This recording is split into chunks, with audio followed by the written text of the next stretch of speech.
Welcome to LFC. It's Sports Time. I'm your host, Bob Hintz. Today I have with me Almondo Curry, better known as Muffin. We're glad to have you here today. Thanks for having me. Hampton High, everybody knows the Currys that went through Hampton High, Ronald and Muffin. But let's go back to when you first started. I'm assuming you started in the recreation league. Started at age of 6, 7 years old. Was out in the streets playing football, and we had a coach by the name of Coach Devlin that just stopped, and he welcomed us out, the Hampton Tornadoes, to come and play football, and ever since then we've been playing. All right, but you just one sport athlete. You liked your basketball too. Yeah, I like basketball. I wasn't the scorer in basketball, but I played basketball to stay quick on my feet. Right. Do you feel like that there was a lot of carryover, that what you learned, the lateral pursuit in basketball helped you in your football? Yeah, the lateral movement in basketball definitely helps. Definitely as a carryover from football. That allowed me to play defense, stay low. I mean, you have to stay low on defense in football, at the point of contact and drive your hips. So, I mean, it just carried over on the basketball court. And then you went to Hampton High School. Played for Coach Smith. And of course you got a cousin in Ronald, and he's a year older than you, so everybody knows the Currys, and they're thinking, okay, here comes another one. Did you feel like there was a little pressure on you? I never felt any pressure. Growing up, me and Ronald always played on the same basketball team. On a football team, we never played together. Oh, okay. But there was one year during rec league where we split up and played basketball for the first time against each other. And that was fun. But going over to Hampton, I felt no pressure. It was the same thing as growing up when we were little kids. Okay. Now, when you go over to Hampton High, and now you're basically an offensive run. You run the ball. You like to run the ball, but you play a little defense too. But of the two, what is the one that you like the best? My joy is offense. Get a thrill out of scoring touchdowns and making the next man miss. That's always good, because on defense you try and hit a guy, and offense you try not to. But in Mike's scheme over there, you guys had some great linemen that would open up some holes for you. That had talk about a little bit about that experience, getting the ball and knowing that there was going to be a hole for you. I mean, I think we had an exceptional team overall. I mean, our offensive line did a tremendous job of blocking, and most of the time when the hole was open, you only had to make 1 or 2 men miss. And I mean, for me, I felt that was easy. Easy. Okay, for you it's easy. For me it'd be a little harder. Now, playing football, what did you end up winning? 3 state championships, right? 4. 4. 4 state championships. Oh, that's right, because that's right, because you won it when Marcus Hagens was a quarterback. Yes. Okay, so we actually ended our streak against Heritage that year. That was kind of upsetting, but I mean, we ended up winning the state championship overall, so it made up. Well, I talked with Mike Smith about this a couple of times, about losing the first game of the season and then winning the state championship. And people and other coaches say, if you're going to beat Hampton, you got to get them the first of the year, because you guys get better and better. How does that happen? Is it the way the coaches work you, or how do you get better every game? I mean, Coach Smith, he's a great coach. I mean, we put in the time as a football team. He put in the time as his coaches with him and his coaching staff, and he comes out to the field. He tells us what we need to get done, and I mean, you have to believe in what he's telling you in order for you to go out there and put it out on the field. Right. But you also play basketball. And I had Walter Brower in here. Walter said, Muffin didn't want to start in his junior year. I said, what do you mean didn't want to? Everybody wants to start, but you didn't. Tell me why. I mean, you sit on the bench, you got to get an edge of the guy you're going in to check. And I mean, you want to time up his crossover, and instead of going in there early, picking up the early fouls, because I mean, I probably had 4 fouls a game just because I wanted to get a steal. But I mean, you sit there on the bench, you get the timing and rhythm, and then I look down at Coach and Coach Mark or Coach Brow and let them know that I'm ready. And Coach Brow, he throw me in there, and I try to come in and pick up the intensity of the game. And that was what your job was, basically. You came in and changed the ball game by your defense, by just doing little things, by taking a charge. And took a great charge in one game, and you guys end up made them turn the ball over. You end up winning that ball game. Yeah, well, they say defense wins championships. So, I mean, I took pride in my defense, and I wanted to check the best man every game. I felt we had enough scores. We had Aaron Chambliss, Ronald Curry, Bobby Blizzard, Johnny Story. I mean, we had a heck of a basketball team, and I mean, I felt that they fed off of the way I played defense, and they picked up their defense intensity also. And that does happen. A lot of times is one person can get the rest of the team going. And we always enjoyed watching you, but you weren't the great scorer, but that's not what you wanted to do. You wanted to change the complexity of the game because of your defensive prowess. And this is what you were talking about, lowering your center of gravity, your lateral movement helped you in football. When you got into the championship games, especially in basketball, what was that intensity like? That experience had to be a little different than just your normal game on the peninsula.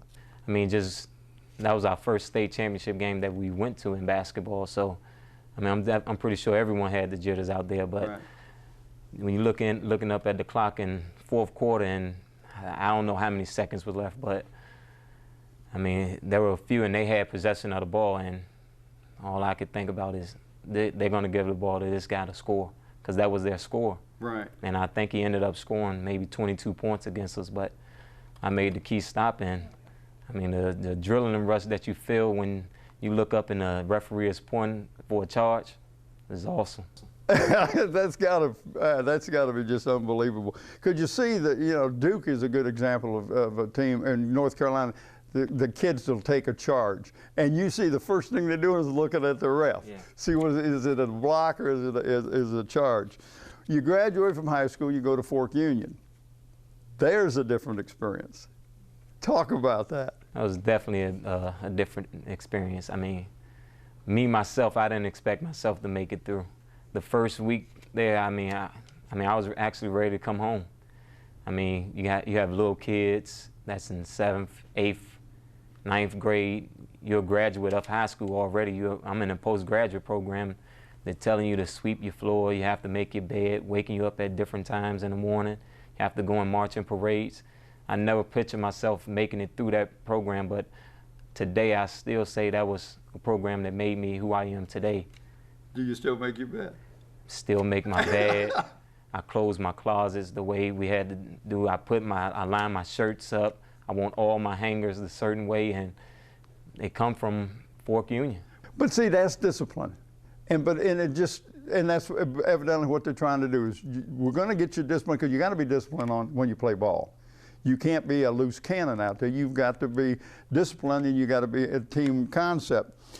You graduate, or you leave Fork Union, and you go UVA, 4 years over there. Talk about that experience. Great experience. I wouldn't choose any other university to go to. I mean, academically and on the football field. I mean, it was tremendous. I mean, had athletes from this area that I played against, that I played with, that were up there, and that made it much, much better than, you know, what a normal person leaving here and going out of state and playing somewhere else. And I mean, it's just great. But you weren't offensive anymore. They basically moved you to the defense. Explain the difference between offense and defense, and in your mindset, what you got to think about. I mean, I played offense and defense majority of my life, and going to Fork Union, I played offense, and end of the season there, I ended up playing defense. Went to Virginia, Coach Welsh sat in with a meeting with Coach Welsh, and he basically asked me what did I want to do, and I just basically said, whatever it is to help the team. He said, well, we're low on defensive back. I said, well, I'll play defensive back then. But my heart was always offense. I mean, just playing offense, like I say, playing offense and getting the 3 out of scoring touchdowns. Then when you get to the next level, and on the college level, you have 60,000, 70,000 people that you could go out and score in front of. Feels good. Was running the ball, did that help you as a defensive back, being almost able to figure out, anticipate maybe what the runner would do? What you would do if you had been that runner, so did that help you as a defensive back? Yeah, I'm pretty sure any running back, receiver that has the ball in their hand, they want to score. So, I mean, at points in my career, I anticipated where I thought the runner would go, and I mean, it's usually what I would choose, but I mean, it's still hard to make that tackle in the open field. Right, it always is. Talk a little bit about going down to the pit. We're talking about Clemson. Clemson was the loudest place I ever played at. I mean, I've been to Penn State, and Penn State have over 100,000, but I don't think it's as loud as Clemson. Florida State is not as loud as Clemson. They're right there on you, aren't they? They're right here. They're right there. First down, you hear it. The Tiger roaring, you hear it all. And I mean, it's Death Valley. And once that bell ring, it's game time. Let's talk a little bit about, you graduated, you got your degree in sociology? Yes. All right, and then you come back on the peninsula.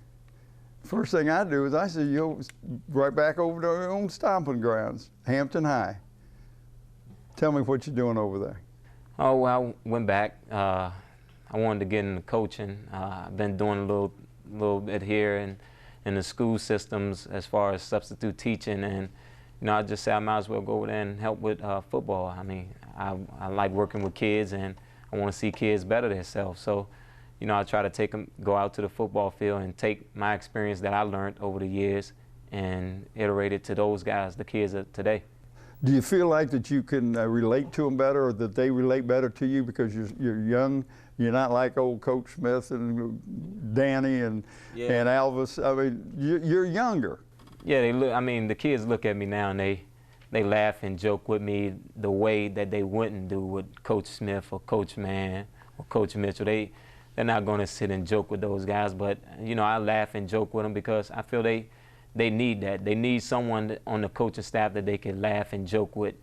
And I felt with Coach Smith, some of the kids they can't do that with him. When I was at Hampton, I would laugh and joke with Coach Smith. Even though he would get mad at me, I would laugh and joke with him all the time. He told me that. You always had a smile on your face. He said, I've never seen him without a smile on his face, which I thought was great. But you told me a story about talking to a youngster that was having a little trouble in class, that you think he's going to be a pretty good athlete. Tell the people what you told me.